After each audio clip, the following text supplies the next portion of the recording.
What are we all here for? Fuck you, Right. Damn it. Now it's recording. Now it's recording. Okay, yeah, I can see it's recording. Hello, everybody, probably all of the about 2 people who will ever watch this recording. I think we're about ready to start with Storytime session 2 of Chocolat. I had a little look over this chapter, and it looks like it may even be 6 or 7 pages long. So I don't know how many we'll get through tonight, but Pushing the I'll boat do out one then. and we can do check in and see how we get on. Can you do like a 1-sentence recap of the previous chapter? Yeah, I probably can. Well, hold on. How about I read off of the back of the book? Yes. Blurb reading? Right. Okay, so it hasn't officially started yet. When an exotic stranger, Vian Rocher, arrives in the French village of Lansquenet and opens a chocolate boutique directly opposite the church, Father Moreno identifies her as a serious danger to his flock, especially as it is the beginning of Lent, the traditional season of self-denial. War is declared as the priest denounces the newcomer's wares as the ultimate sin. Suddenly, Vian's shop-cum-cafe means that there is somewhere for secrets to be whispered, grievances to be aired, dreams to be tested. But Vian's plan for an Easter chocolate festival divide the whole community in a conflict that escalates into a church-not-chocolate battle. As mouths water in anticipation, can the solemnity of the church compare with the pagan passion of a chocolate eclair? For the first time, here is a novel in which chocolate enjoys its true importance, emerging as a moral issue, as an agent of transformation, as well as a pleasure bordering on obsession. Rich, clever, and mischievous, this is a triumphant read. Sounds good? Let's get started. So, are you all sitting comfortably? Is the chocolate a metaphor for something that I should keep in mind while listening to this? Mostly just a beautiful picture of some chocolate eggs, Okay. but you can dwell on it as your own metaphor. Okay, here we go. Are you all sitting comfortably? Then I'll begin. Chapter 6.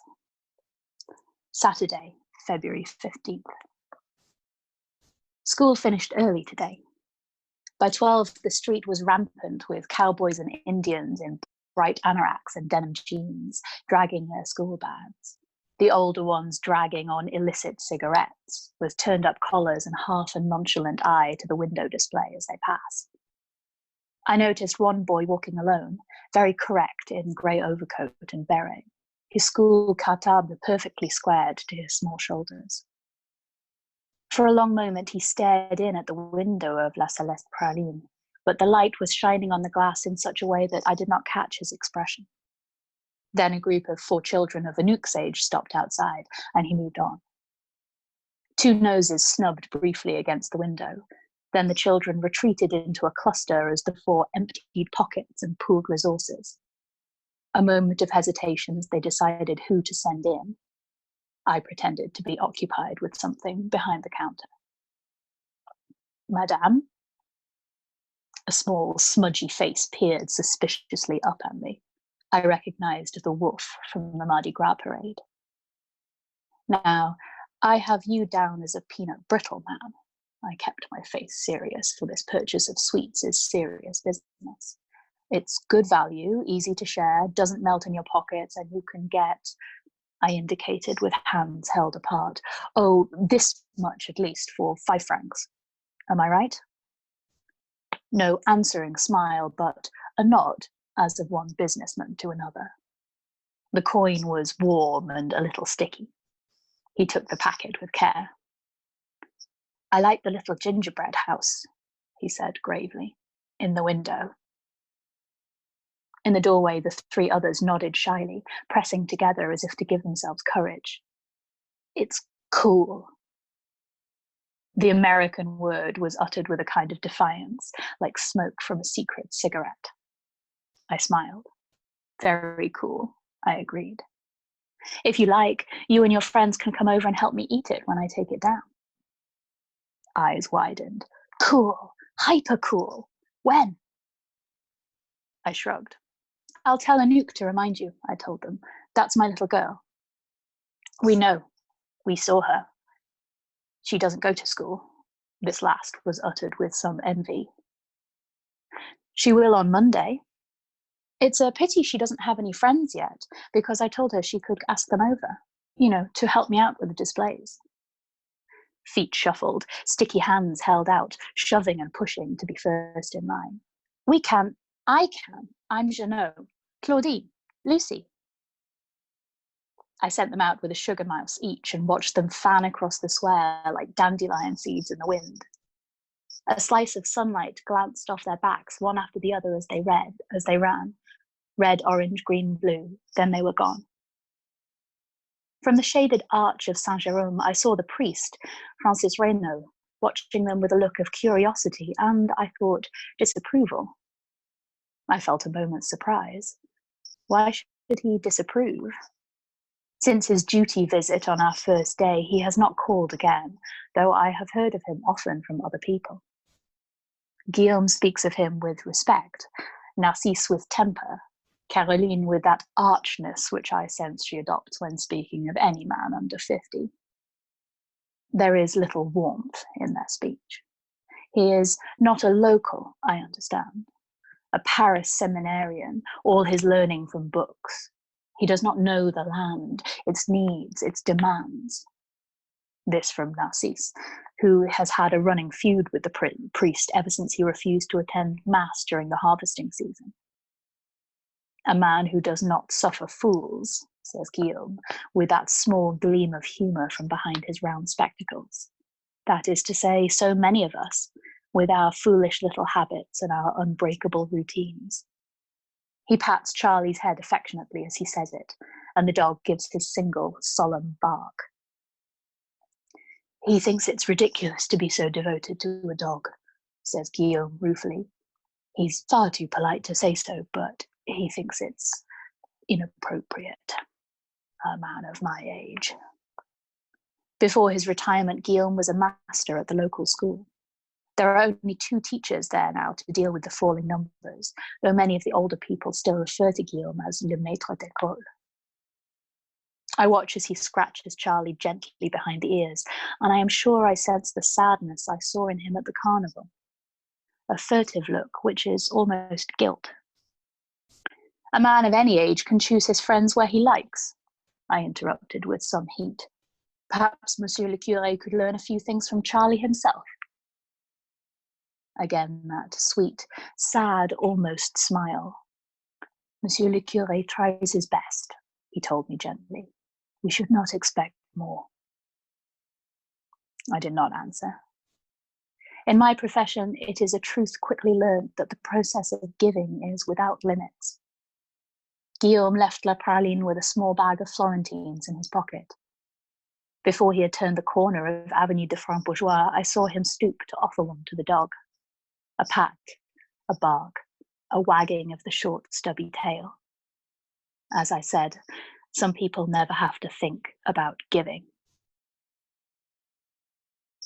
The village is less strange to me now.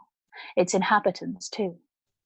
I'm beginning to know faces, names, the first secret skeins of histories twisting together to form the umbilical which will eventually bind us.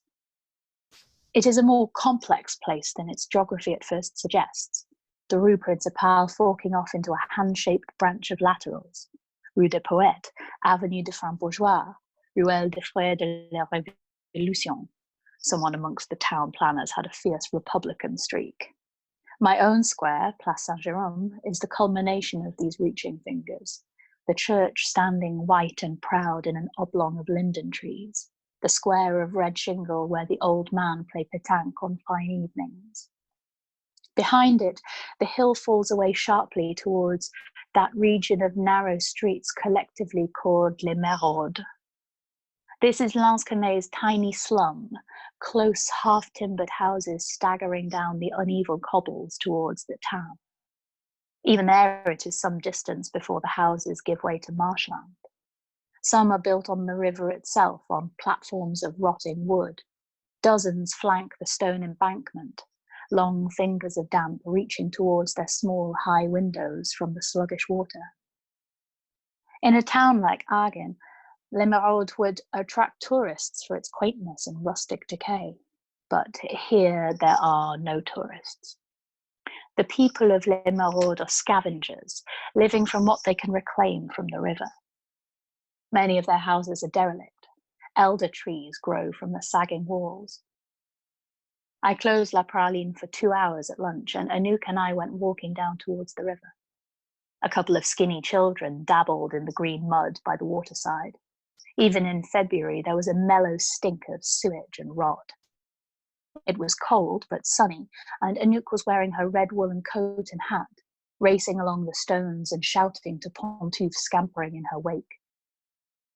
I have become so accustomed to Pantouf and to the rest of the strange menagerie which she trails in her bright wake, that at such times I can almost see him clearly. Pantouf with his grey-whiskered face and wise eyes, the world suddenly brightening as if by a strange transference I have become Anouk, seeing with her eyes, following where she travels. At such times I feel I could die for love of her, my little stranger. My heart swelling dangerously so that the only release is to run too, my red coat flapping around my shoulders like wings, my hair a comet's tail in the patchy blue sky. A black cat crossed my path and I stopped to dance around it widdershins and to sing the rhyme. Où vas-tu, mystery? Pas sans faire de mal ici. Anouk joined in and the cat purred, rolling over into the dust to be stroked. I bent down and saw a tiny old woman watching me curiously from the angle of a house. Black skirt, black coat, grey hair coiled and plaited into a neat, complex bun. Her eyes were sharp and black as a bird's. I nodded to her. "You're from the Chocolat tree," she said.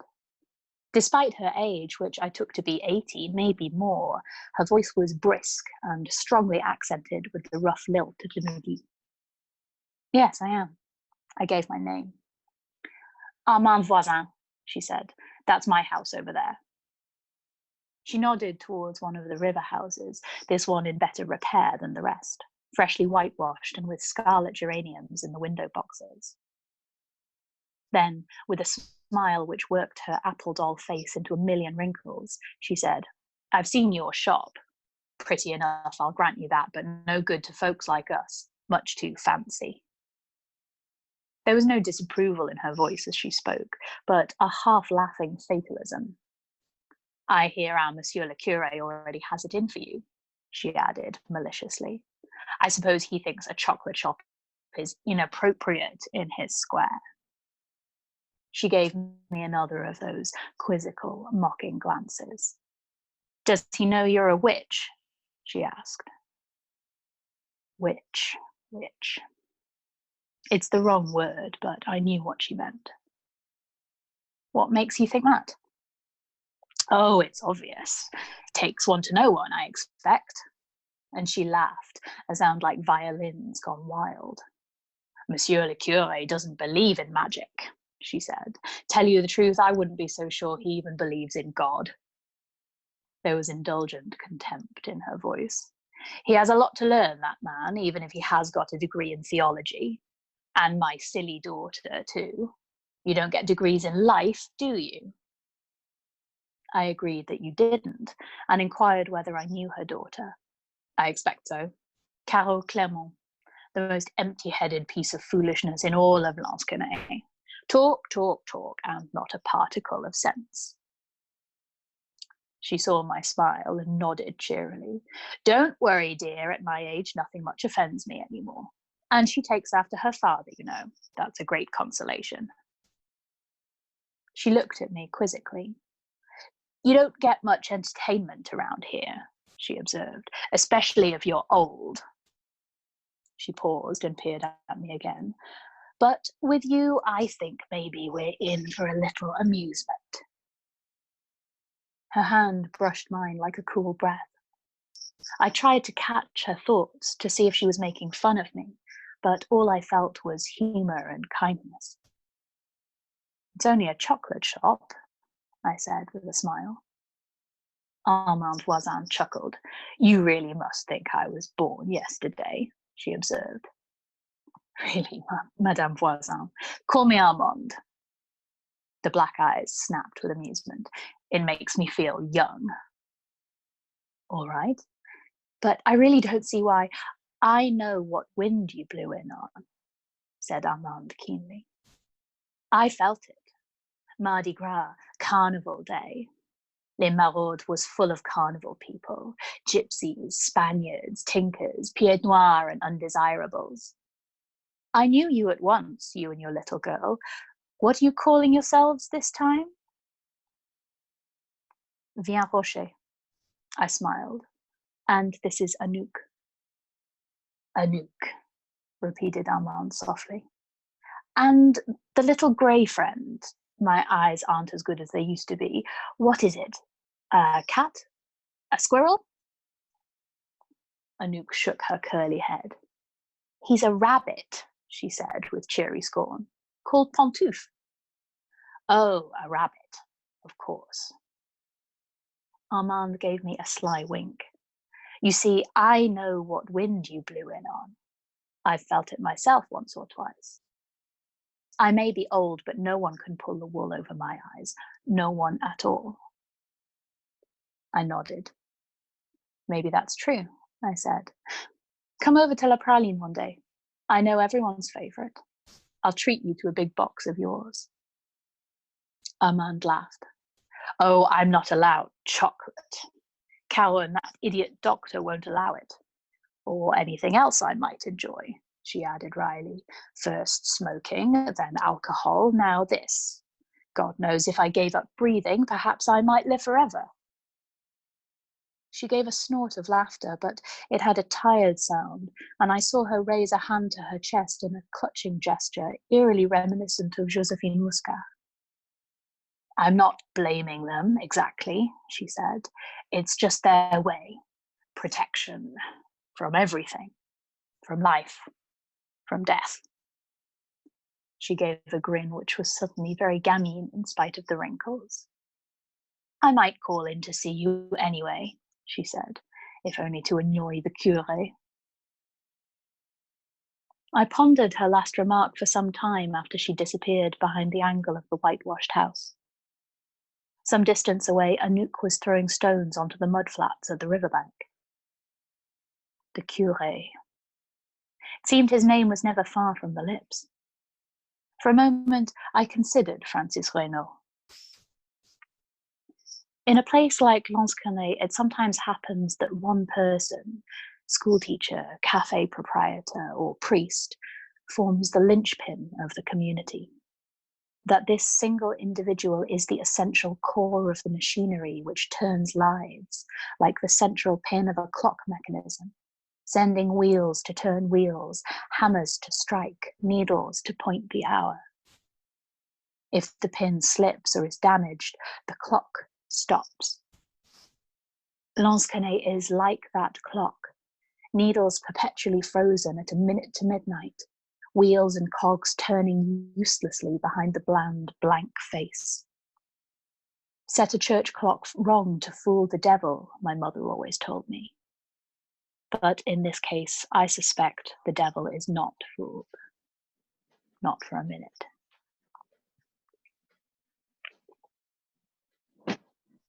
Shall I go on? Do you? Yes. Yes. Yes, please. Always. Yes, please. Even a question. Mhm. It's not a question. Who Please keep has going. a question? Okay. I This will is keep going. lovely. I'm having such a nice time. Okay. Storytelling face on. Right. Chapter 7. Sunday, February 16th. My mother was a witch. At least, that's what she called herself, falling so many times into the game of believing herself that at the end there was no telling fake from fact. Armand Voisin reminds me of her in some ways. The bright, wicked eyes, the long hair which must have been glossy black in her youth, the blend of wistfulness and cynicism. From her, I learned what shaped me, the art of turning bad luck into good, the forking of the fingers to divert the path of malchance, the sewing of a sachet, brewing of a draught, the conviction that a spider brings good luck before midnight and bad luck after. Most of all, she gave me her love of new places, the gypsy wanderlust which took us all over Europe and further.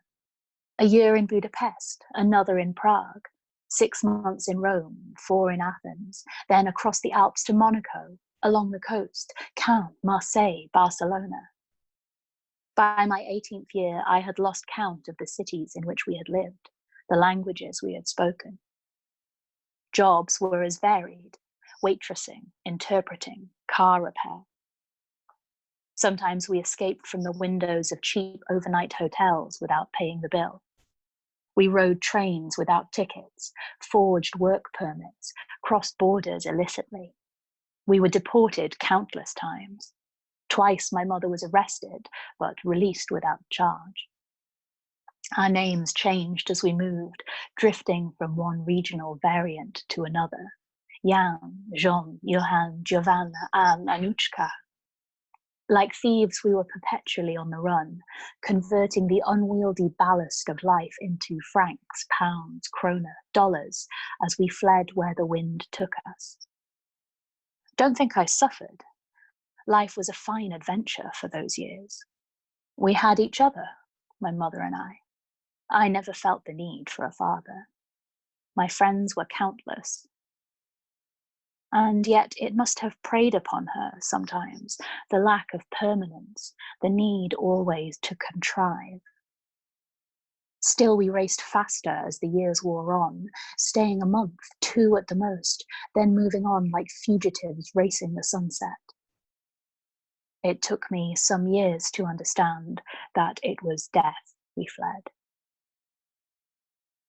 She was 40. It was cancer. She'd known for some time, she told me, but recently, no, there was to be no hospital. No hospital. Did I understand? There were months, years left in her, and she wanted to see America, New York, the Florida Everglades. We were moving almost every day now, mother reading the cards at night when she thought I was asleep. We boarded a cruiser from Lisbon, both of us working in the kitchens. Finishing at 2 or 3 every morning, we rose at dawn. Every night, the cards, slippery to the touch with age and respectful handling, were laid out on the bunk beside her. She whispered their names to herself, sinking deeper every day into the mazy confusion which would eventually claim her altogether. 10 of swords, death. 3 of swords, death. 2 of swords, death. The chariot, death. The chariot turned out to be a New York cab one summer evening as we shopped for groceries in the busy Chinatown streets. It was better than cancer, in any case. When my daughter was born 9 months later, I called her after both of us. It seemed appropriate. Her father never knew her, nor am I sure which one he was in the wilting daisy chain of my brief encounters. It doesn't matter. I could have peeled an apple at midnight and thrown the rind over my shoulder to know his initial, but I never cared enough to do it. Too much ballast slows us down. And yet, since I left New York, haven't the winds blown less hard, less often? Hasn't there been a kind of wrench every time we leave a place, a kind of regret? I think there has. 25 years, and at last the spring has begun to grow tired, just as my mother grew tired in the final years. I find myself looking at the sun and wondering what it would be like to see it rise above the same horizon for 5, maybe 10, maybe 20 years. The thought fills me with a strange dizziness, a feeling of fear and longing. And Anouk, my little stranger. I see the brave adventure we lived for so long in a different light now that I am the mother. I see myself as I was, the brown girl with the long uncombed hair, wearing cast-off charity shop clothing, learning maths the hard way, geography the hard way. How much bread for 2 francs? How far will a 50-mark rail ticket take us? And I do not want it for her. Perhaps this is why we have stayed in France for the last 5 years. For the first time in my life, I have a bank account. I have a trade. My mother would have despised all this. And yet, perhaps she would have envied me too. Forget yourself if you can, she would have told me. Forget who you are, for as long as you can bear it. But one day, my girl, one day it will catch you. I know. I opened as usual today. For the morning only. I'll allow myself a half day with Anouk this afternoon, but it's mass this morning and there will be people in the square. February has reasserted its drab self and now it is raining. A freezing, gritty rain which slicks the paving and colours the sky the shade of old pewter. Anouk reads a book of nursery rhymes behind the counter and keeps an eye on the door for me as I prepare a batch of mendiants in the kitchen. These are my own favourites, thus named because they were sold by beggars and gypsies years ago. Biscuit-sized discs of dark milk or white chocolate upon which have been scattered lemon rind, almonds and plump Malaga raisins. Anouk likes the white ones, though I prefer the dark, made with the finest 70% couverture. Bitter smooth on the tongue with the taste of the secret tropics. My mother would have despised this too. And yet, this is also a kind of magic. Since Friday, I have fitted a set of bar stools next to the counter of La Praline. Now it looks a little like the diners we used to visit in New York. Red leather seats and chrome stems, cheerily kitsch. The walls are a bright daffodil colour. Poitou's old orange armchair lolls cheerily in one corner. A menu stands to the left, hand-lettered and coloured by Anouk in shades of orange and red. Chocolat chaud, 10 francs. Chocolat espresso, 15 francs. Chococino, 12 francs. Mocha, 12 francs. I baked a cake last night, and the hot chocolate is standing in a pot on the hob, awaiting my first customer. I make sure that a similar menu is visible from the window, and I wait. Mass comes and goes. I watch the passers-by, morose beneath the freezing drizzle. My door, slightly open, emits a hot scent of baking and sweetness. I catch a number of longing glances at the source of this, but a flick of the eye backwards, a shrugging of the shoulders, a twist of the mouth which may be resolve or simply temper, and they are gone. Leaning into the wind with rounded, miserable shoulders, as if an angel with a flaming sword were standing at the door to bar their entry. Time, I tell myself. This kind of thing takes time. But all the same, a kind of impatience, almost anger, penetrates me. What is wrong with these people? Why do they not come? 10 o'clock sounds, then 11. I can see people going into the bakery opposite and coming out again with loaves tucked under their arms. The rain stops, though the sky remains grim. 11:30. The few people who still linger in the square turn homewards to prepare the Sunday meal. A boy with a dog skirts the corner of the church, carefully avoiding the dripping guttering. He walks past with barely a glance. Damn them. Just when I thought I was beginning to get through. Why do they not come? Can they not see, not smell? What else do I have to do? Anouk, always sensitive to my moods, comes to hug me. Maman, don't cry. I am not crying. I never cry. Her hair tickles my face, and I feel suddenly dizzy with the fear that one day I might lose her. It isn't your fault. We tried. We did everything right. True enough. Even to the red ribbons around the door, the sachets of cedar and lavender to repel bad influences. I kiss her head. There is moisture on my face. Something, perhaps the bittersweet aroma of the chocolate vapor, stings my eyes. It's all right, Sherry.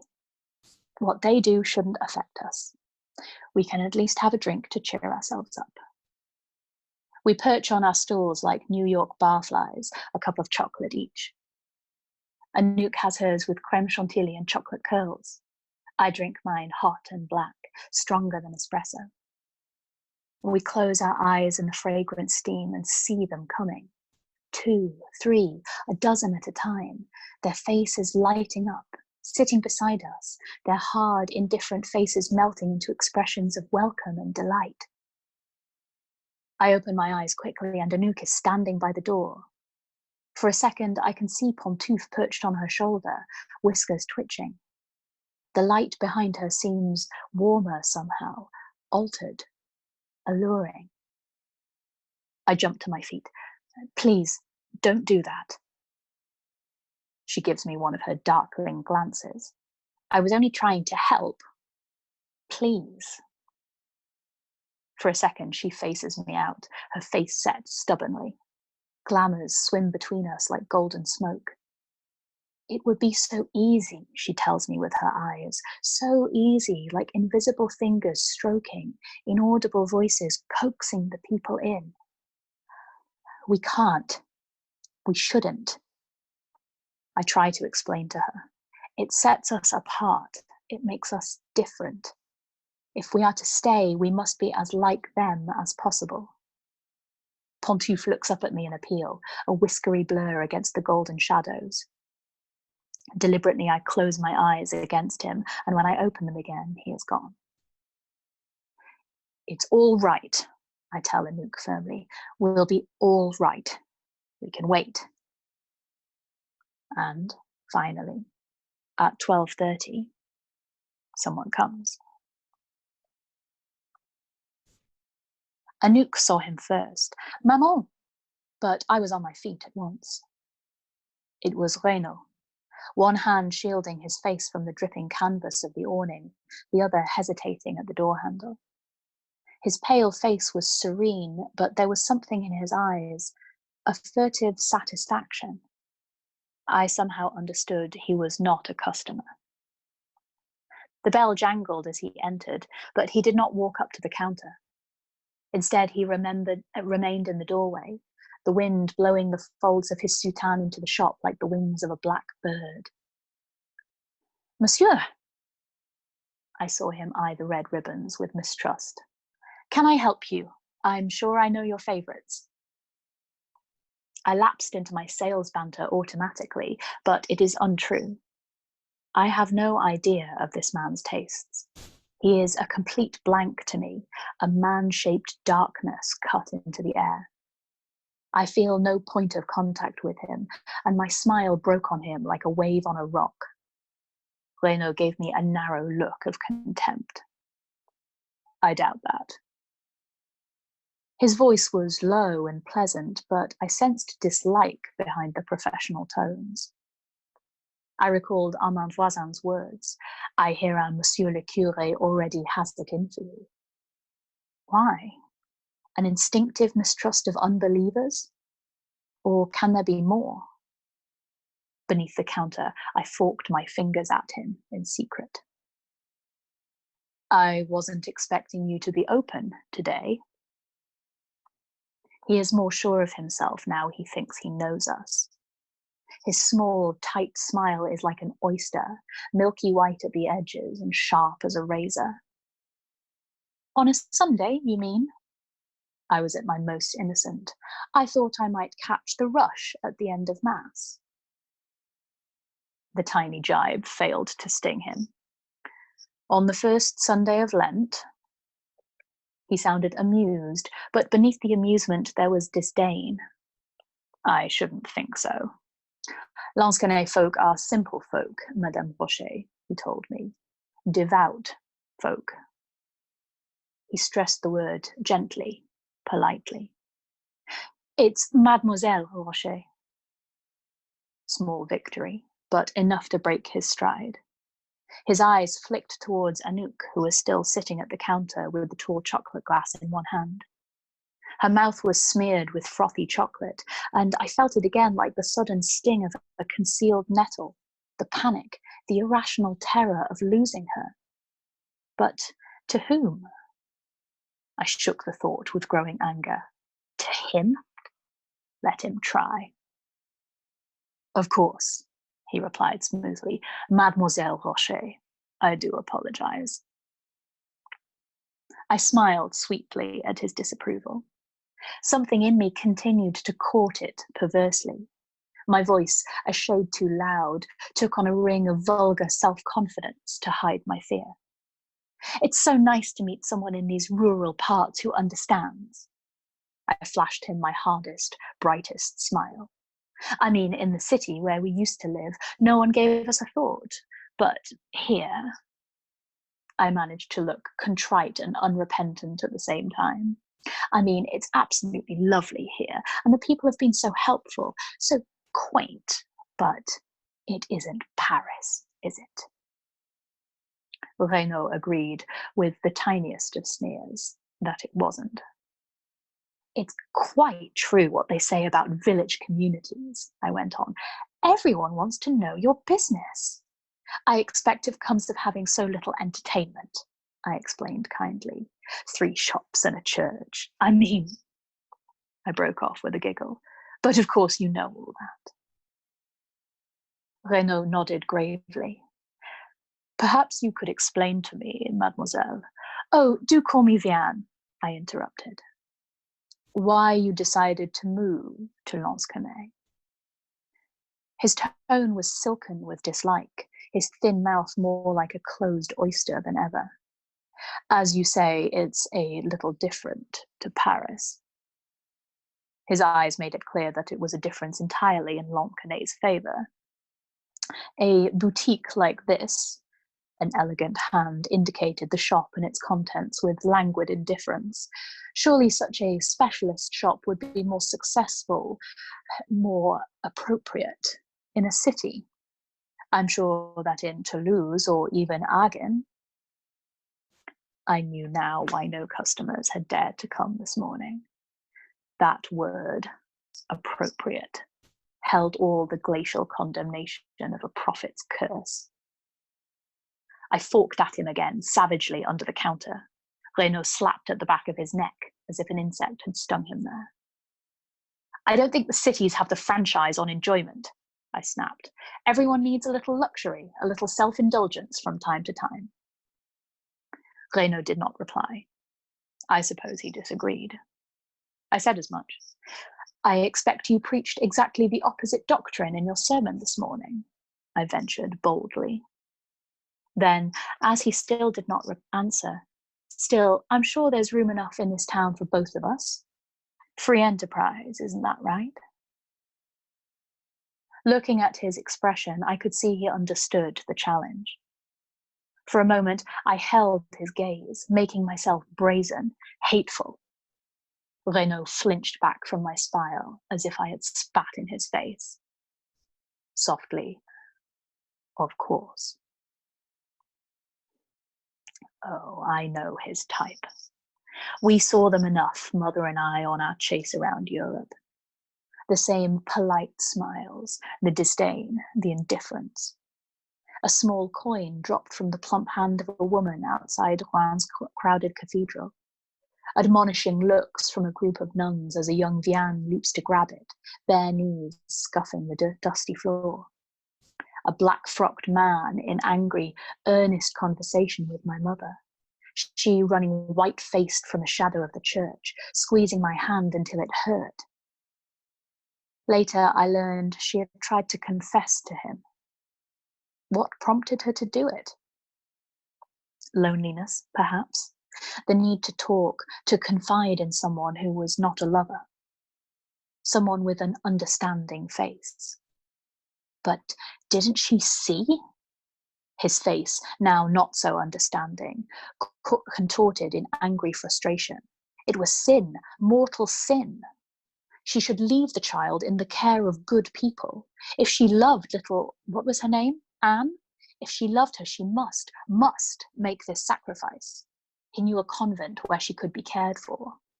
He took her hand, crushing her fingers. Didn't she love her child? Didn't she want to be saved?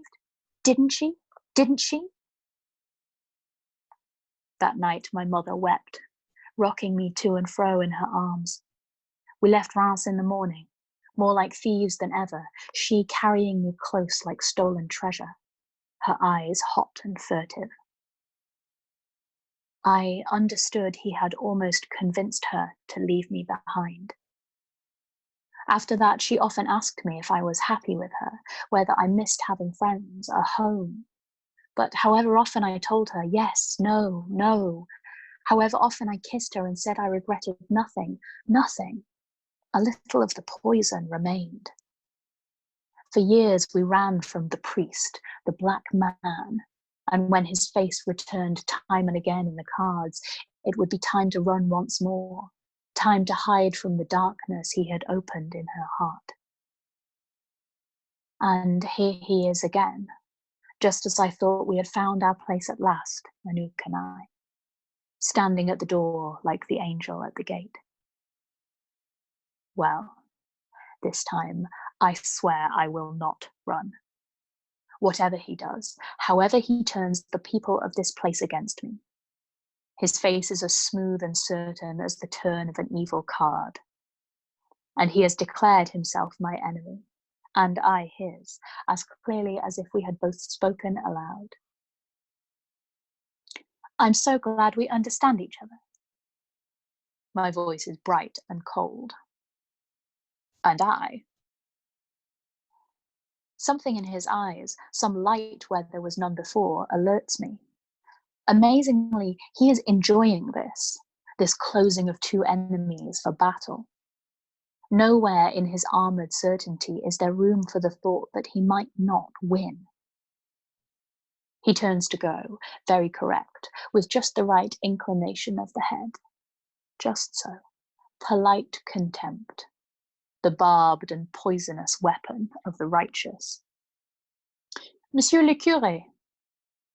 For a second he turns back and I press a small beribboned packet into his hands. For you, on the house. My smile brooks no refusal, and he takes the packet with bemused embarrassment.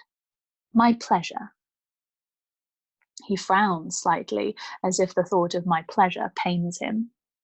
But I don't really like nonsense. The tone is brisk, unanswerable. I'm sure you'll like these. They just remind me so much of you. Behind his calm exterior, I think he looks startled. Then he is gone, the little packet white in his hand, into the grey rain. I notice that he does not run for shelter, but walks with the same measured tread, not indifferent, but with the look of one who relishes even that small discomfort. I like to think he will eat the chocolates. More probably he will give them away, but I like to think he will at least open them and look. Surely he can spare one glance for the sake of curiosity. They remind me so much of you. A dozen of my best huîtres de Saint-Malo, those small flat pralines shaped to look like tightly closed oysters. End of chapter 7. Is there appetite for another one? Or are people done? More. Hello. More. Hello. Hello! I think I would be I would actually be voting for us to be done, but that's not the general thing. But I might be going to sleep. I believe we are recording this. Hello, everybody. Who's that? Hold on, let me flick through. Who's saying hi? Alicia. Hi. Hello. How exciting! Have you been here this whole time, or have you just joined? Yeah. What are you cooking? Yes. Not yesterday, just today. Oh, hi, Liz. Why are you messages? Everyone is here. Kitty. And Rory. So do we want another chapter? Yes. Yes. Frankie, how do So with you? another one. Yay! Yes. I might have to beg off if that's the case. Enjoy the rest of the story, but I'm probably going to go to sleep. That's all right, sweetie. Recording. Well, we're recording this, and I'll try and get it up on YouTube, or we'll post the link, or however it'll work. So if you want to catch up later, you can always do that. Thank you very much. But yeah, I'm rest also is going to go. needed. Thank you. This has been lovely. Oh, Bye, Max. sleep well, Bye. everybody. Good night. Yeah. Frankie. Good night. Frankie. Bye. Hello. Can I invite Enjoy. a non-dancer to join us? Of course you can. All are welcome. Sorry. Frankie. All are welcome. Thank you. Thank. Bye all. Right. This is exciting. Right. Okay. One more chapter. Is everybody ready? Yes. Okay. Chapter 8. Tuesday, February 18th. 15 customers yesterday. Today, 34. Guillaume was among them. He bought a cornet of Florentines and a cup of chocolate. Charlie was with him, curling obediently beneath a stool, while from time to time Guillaume dropped a piece of brown sugar into his expectant, insatiable jaws. It takes time, Guillaume tells me, for a newcomer to be accepted in Lansquenet. Last Sunday, he says, Curé Reynaud preached such a virulent sermon on the topic of abstinence that the opening of La Céleste Praline that very morning had seemed a direct affront against the church. Caroline Clermont, who is beginning another of her diets, was especially cutting, saying loudly to her friends in the congregation that it was quite shocking, just like the stories of Roman decadence, my dears. And if that woman thinks she can just shimmy into town like the Queen of Sheba, disgusting the way she flaunts that illegitimate child of hers as if, oh, the chocolates, nothing special, my dears, and far too pricey. The general conclusion amongst the ladies was that it, whatever it was, wouldn't last.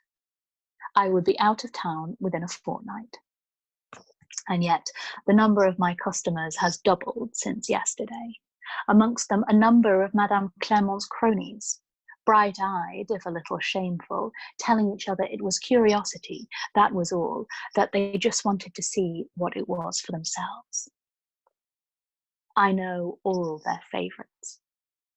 It's a knack, a professional skill, like a fortune teller reading palms. My mother would have laughed at this waste of my skills, but I have no desire to probe further into their lives than this. I do not want their secrets or their innermost thoughts, nor do I want their fears or gratitude. A tame alchemist, she would have called me with kindly contempt, working domestic magic when I could have wielded marvels. But I like these people. I like their small and introverted concerns. I can read their eyes, their mouths so easily. This one with its hint of bitterness will relish my zesty orange twists. This sweet smiling one, the soft-scented apricot hearts. This girl with the wind-blown hair will love the mendiant. This brisk, cheery woman, the chocolate Brazils. For Guillaume, the Florentines, eaten neatly over a saucer in his tidy bachelor's house. Narcisse's appetite for double chocolate truffles reveals the gentle heart beneath the gruff exterior. Caroline Claremont will dream of cinder toffee tonight and wake hungry and irritable. And the children. Chocolate curls, white buttons with coloured vermicelli, pound apiece with gilded edging, marzipan fruits in their nests of ruffled paper, peanut brittle, clusters, cracknels, assorted misshapes in half-kilo boxes. I sell dreams, small comforts, sweet harmless temptations to bring down a multitude of saints, crash, crash, crashing amongst the hazels and nougatine. Is that so bad? Cure Reynaud thinks so, apparently. Here, Charlie. Here, boy. Guillaume's voice is warm when he speaks to his dog, but always a little sad. He bought the animal when his father died, he tells me. That was 18 years ago. But a dog's life is shorter than a man's, and they grow old together. It's here. He brings my attention to a growth under Charlie's chin. It is about the size of a hen's egg, gnarled like an elm burr. It's growing. A pause, during which the dog stretches luxuriously, one leg pedalling as his master scratches his belly. The vet says there's nothing to be done. I begin to understand the look of guilt and love I see in Guillaume's eyes. You wouldn't put an old man to sleep, he tells me earnestly, not if he still had, he struggles for words, some quality of life. Charlie doesn't suffer, not really. I nod, aware he is trying to convince himself. The drugs keep it under control. For the moment, the words ring out unspoken. When the time comes, I'll know. His eyes are soft and horrified. I'll know what to do. I won't be afraid. I top up his chocolate glass without a word and sprinkle the froth with cocoa powder, but Guillaume is too busy with his dog to see. Charlie rolls onto his back, head lolling. Monsieur le Curé says animals don't have souls, says Guillaume softly. He says I should put Charlie out of his misery. Everything has a soul, I answer. That's what my mother used to tell me. Everything. He nods, alone in his circle of fear and guilt. What would I do without him? He asks, face still turned towards the dog, and I understand he has forgotten my presence. What would I do without you? Behind the counter, I clench my fist in silent rage. I know that look, fear, guilt, covetousness. I know it well. It is the look on my mother's face the night of the black man. His words, what would I do without you, are the words she whispered to me all through that miserable night. As I glance into my mirror last thing in the evening, as I awake with the growing fear, knowledge, certainty that my own daughter is slipping away from me, that I am losing her, that I will lose her if I do not find the place. It is the look on my own. I put my arms around Guillaume. For a second he tenses, unused to female contact. Then he relaxes. I can feel the strength of his distress coming from him in waves. Viens, he says softly. Viens. It's all right to feel this way, I tell him firmly. It's allowed. Beneath us, Charlie barks his indignation. We made close to 300 francs today. For the first time, enough to break even. I told Anouk when she came home from school, but she looked distracted, her bright face unusually still.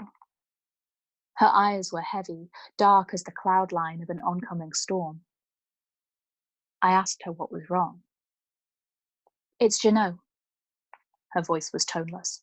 His mother says he can't play with me anymore. I remembered Jeannot as wolf suit in the Mardi Gras carnival, a lanky 7-year-old with shaggy hair and a suspicious expression.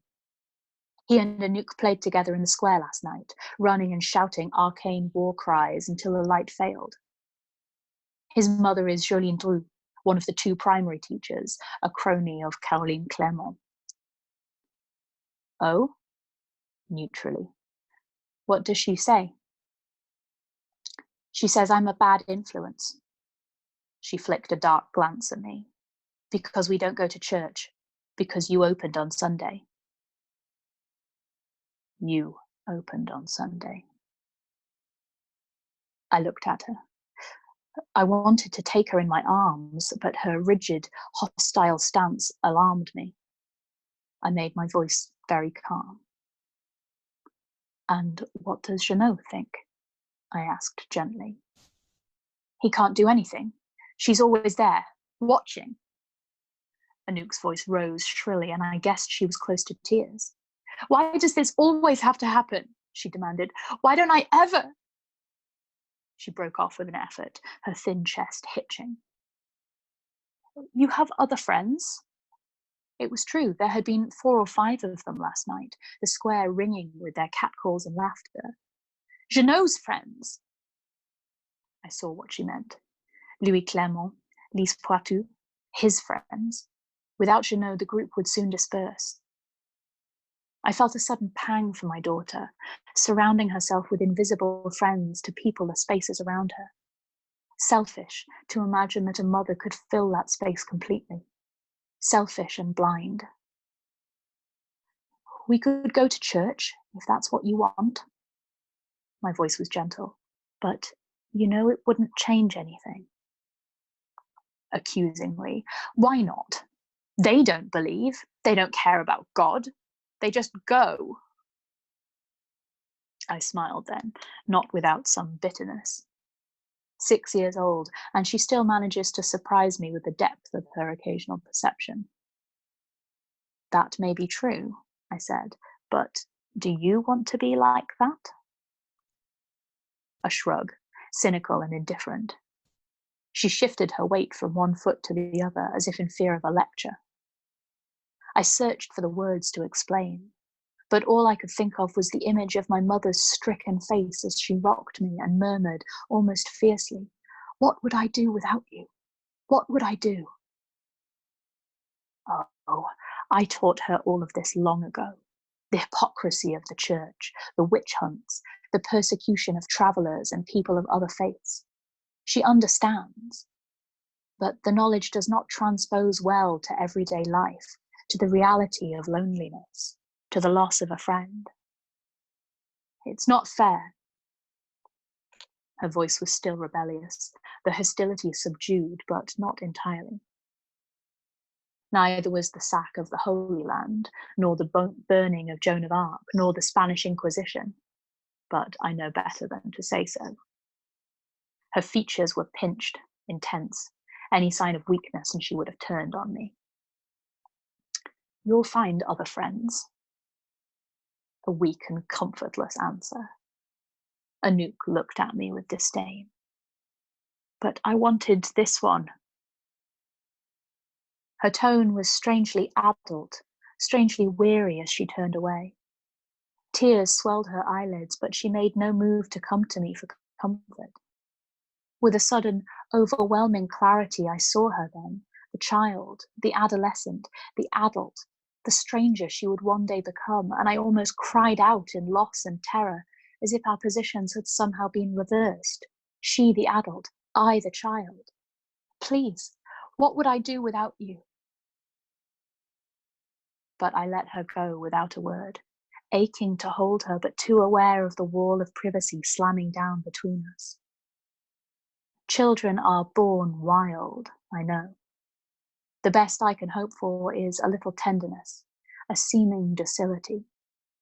Beneath the surface, the wildness remains, stark, savage, and alien. She remained virtually silent for the rest of the evening. When I put her to bed, she refused her story, but stayed awake for hours after I'd put out my own light. I heard her from the darkness of my room, walking to and fro, occasionally talking to herself or to Pantouf in fierce staccato bursts too low for me to hear.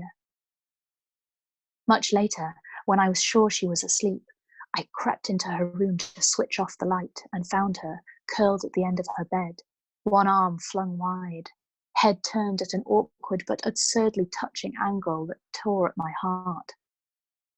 In one hand, she clutched a small plasticine figure. I removed it as I straightened the bedclothes, meaning to return it to Anouk's toy box. It was still warm from her hand, releasing an unmistakable scent of primary school, of secrets whispered, of poster paint and newsprint and half-forgotten friends. 6 inches long, a stick figure painstakingly rendered, eyes and mouth scratched on with a pin, red thread wound about the waist and something, twigs or dried grass, stuck into the scalp to suggest shaggy brown hair. There was a letter scratched into the plasticine boy's body, just above the heart, a neat capital J. Beneath it, and just close enough to overlap, a letter A. I replaced the figure softly on the pillow beside her head and left, putting out the light. Some time before dawn, she crept into bed with me, as she often had when she was a child. And through soft layers of sleep, I heard her whisper, "It's all right, Mama. I'll never leave you." She smelt of salt and baby soap, her hug fierce and warm in the enclosing dark. I rocked her, rocked myself, in sweetness, hugged us both in relief so intense that it was almost pain. "I love you, Maman. I'll always love you forever. Don't cry." I wasn't crying. I never cry. I slept poorly inside a kaleidoscope of dreams, awoke at dawn with Anouk's arm across my face and a dreadful, panicky urge to run, to take Anouk and keep on running. How can we live here? How could we have been foolish enough to think he wouldn't find us, even here? The black man has many faces, all of them unforgiving, hard, and strangely envious. Run, Viam, run, Anouk, forget your small, sweet dream and run. But not this time. We have run too far already, Anouk and I, Mother and I, too far from ourselves. This is one dream I mean to cling to.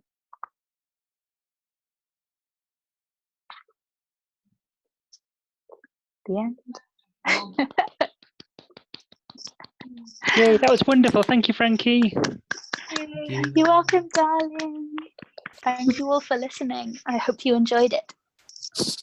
Magical. Frankie. So lovely. Oh, that was so lovely. Miss, I have a question, Miss. Yes. I can't see who that is. Which wonderful child is that? Cara. What is your question? When she was talking about all the different places that her and her mum traveled, did we figure out where they're originally from? I missed it. I'm not. Oh no, we didn't. No. Did we get any hints though? I don't know. Class, did we get any hints? I don't think so. I think no. I think most in my head it's Europe, but aside from that, it's not pinned down to anywhere specific. Yeah, I feel like I don't know either. So. They're citizens of the world or some shit. Exactly that shit. Or like metropolitan and whatnot. She's a little bit. So, right? It's like the most wholesome fucking image of Kitty and Rory. Like, I kind of want to screen grab that. Oh my god, I can't find it. Don't That's move. Don't move. Kitty, Rory, don't move. I need to find where you are in this endless catalogue of people. Fuck's sake. You decide who you get to see, and how do you change? Like, can you change it? Yeah. Oh my god! That is the most wholesome thing. That's so wholesome. How do I do lots of people? Are you on a laptop or a phone? A laptop. Then at the top right, you can change from speaker view to gallery view by clicking the little icon. Like the little grid icon should let you see everyone. But then how do I change who's in the gallery?